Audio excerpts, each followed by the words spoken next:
Muraho neza nongere mbere zikaze mwese mukomeje gukurikira Talk Sport ubuzima kabisa. Mondial 2026 Argentine n'ikipe y'igihugu y'Abongereza semize gute Ubwongereza bwazize iki byose tugiye kubirebera hamwe. Argentine zema gakoreshejemo sose.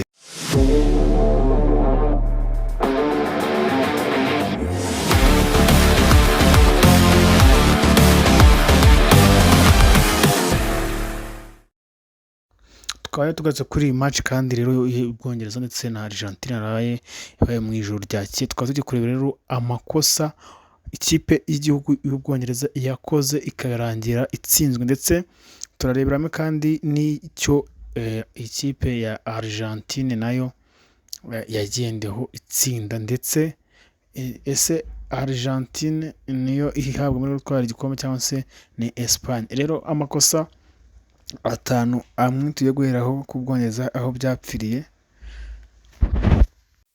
bikaba rero Ubwongereza bwaratakarije ahanini cyane ku burangare bw'abadefanseri. Urugero ku ruhande rwa John Stones ku mwanya yari ariho yatakaje umupira, rero Argentine baramusiga ntiyawugeraho, bitera icyuho gikomeye inyuma y'izamu.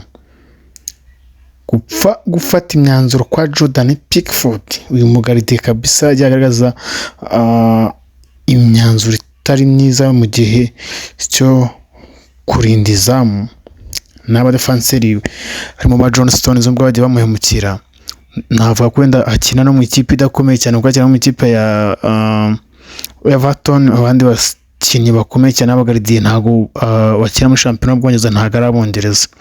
Pickford rasohotse na mizamu bitari ngombwa, bituma asiga umuzamu isamu ryamba busa rero cyangwa se anyuza mu mupira bitoroshye, igitego kiba kigiyemo.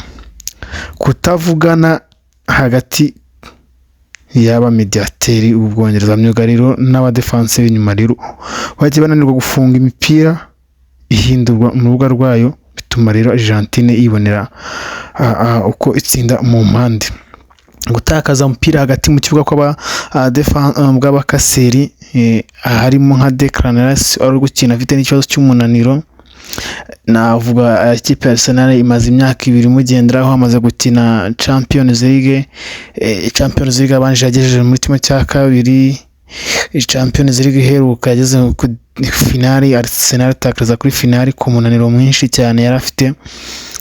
Kongeraho ko n'ikipe y'igihugu we na Jude Bellingham ari bagenderaho, rero mu gihe rero abakase nabo ntibari muri forume neza cyane, batakaza umupira ikipe y'igihugu ya Argentine igahita counter attack, birangira gutyo bagenda batsindwa. Hanyuma rero gukina nabi umupira w'umutekano kwa Harry mu gihe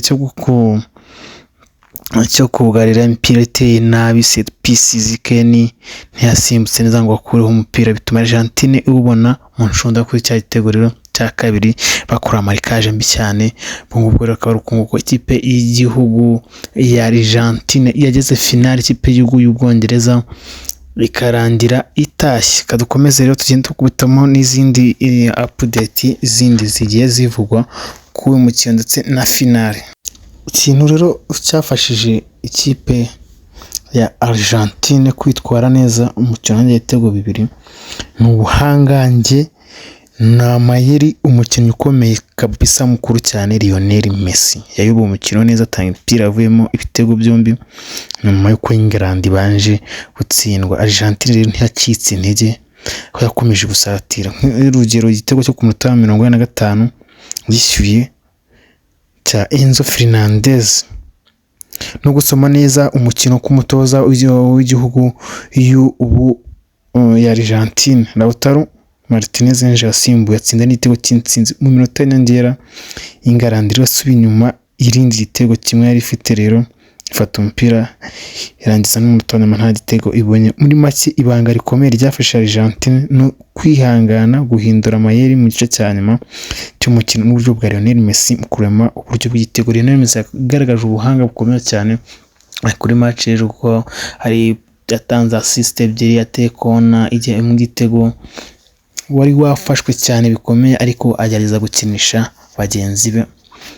N'ibisanzwe kuri finali Argentine kabizahura n'ikipe y'igihugu ya Espagne nayo itoroshye, ariko Espagne nayo ifite imbaraga nyinshi cyane. Espagne ku bwanjye ndabona izatwara igikombe, ariko bizayigora cyane kubera ko Argentina ni ikipe nziza iri gukina minota ya nyuma, itsinda minota ya nyuma, minota 80, ariko sinzi ko abandi makipe yagitsinda ku minota ya nyuma, ikipe y'igihugu ya Espagne babikora bakabishobora, kuko nawo ifite defense nziza cyane.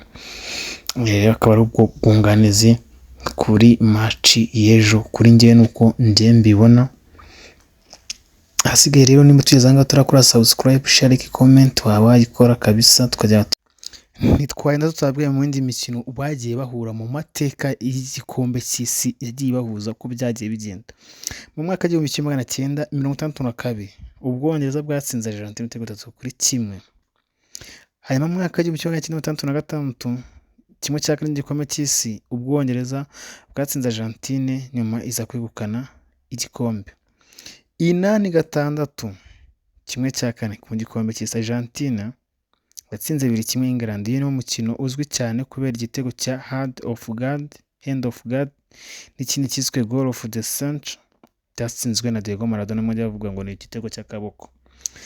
1998 igikombe cy'isi byanganije 2-2, Argentina ikomeza kuri penalty 4-3. 2002 amazina y'igikombe cy'isi Ubwongereza bwatsinze 1-0 Argentina, igitego cya David Beckham wakinaga Manchester United. 2005 umukino w'inshuti Ubwongereza bwatsinze England yatsinze 3-2 Argentina. 2025 rero igikombe cy'isi amateka yisubira rero, Argentina itsinda Ubwongereza. Cyangwa se bivuze ngo kuri like, share, comment.